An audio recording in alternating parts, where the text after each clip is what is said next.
Dave Staublin here. Let's do some physics. Let's talk electric circuits. So, electric circuit is any path along which electrons will flow. So, there are two basic types of circuits. There are series circuits and there are parallel circuits. And I'd like to draw you a picture of each. Imagine that we have a battery and we run a wire to a light bulb and then a wire to another light bulb and to a third light bulb, and then we run a wire back to the battery. So we have a path. The electrons can flow through this path. A parallel circuit might look like this. We would have a battery and we would run a wire here and run a wire here, and then we could run a side path to a light bulb and a side path to another light bulb, and then another path to a third light bulb. And so we also have a path along which electrons will flow. They can come from the battery and they get to an intersection and they can go down or across but back, and they get to another intersection and they can go down or across but back, either way. So there are multiple paths in parallel where the electrons can flow. So let's talk about some characteristics of series circuits. Number one, there is but a single pathway. So the electrons can only flow in that big circle right there. The same current, I, flows through every device.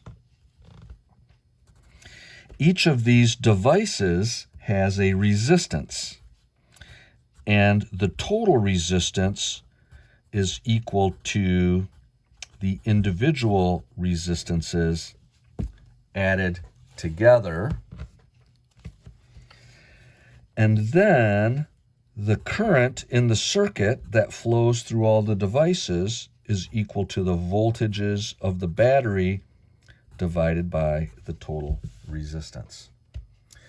Now, let's compare that to the parallel. The parallel has multiple pathways, and we kind of saw that when I was tracing that before, where you get to these little intersections and the current can go in one of two directions. And in fact, it goes in both directions at the same time. Now, in the series, it's got the same current, but in the parallel, there is the same voltage, V, across each device. So that's a big difference. And then the total current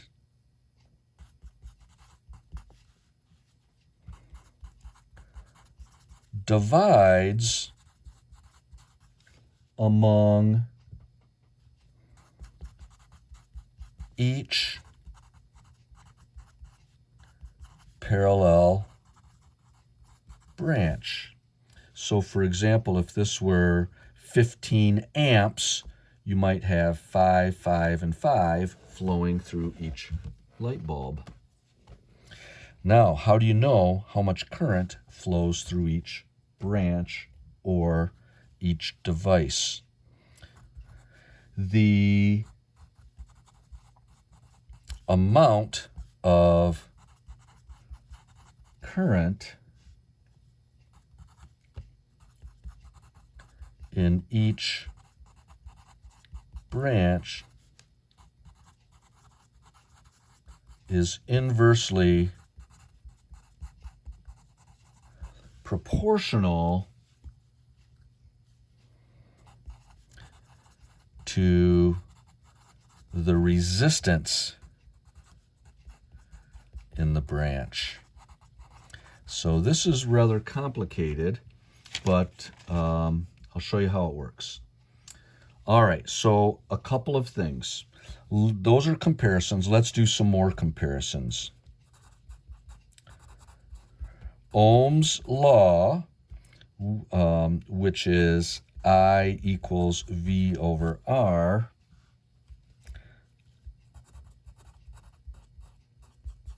applies separately to each device. So the voltage drops across each device depending on its resistance.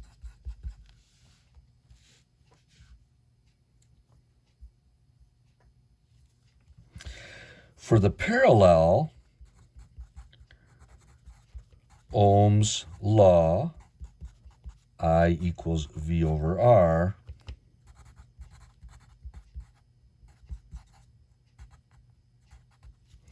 applies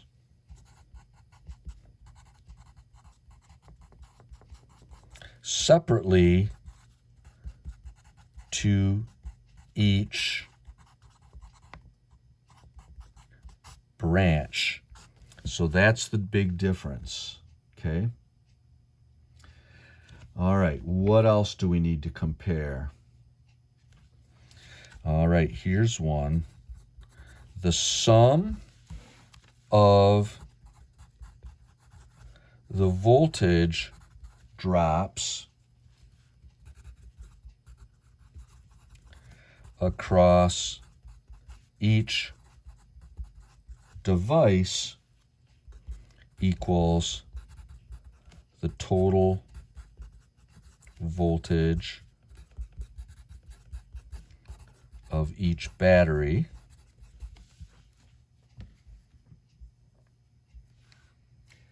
and for the parallel, the sum, nope, let me do it this way.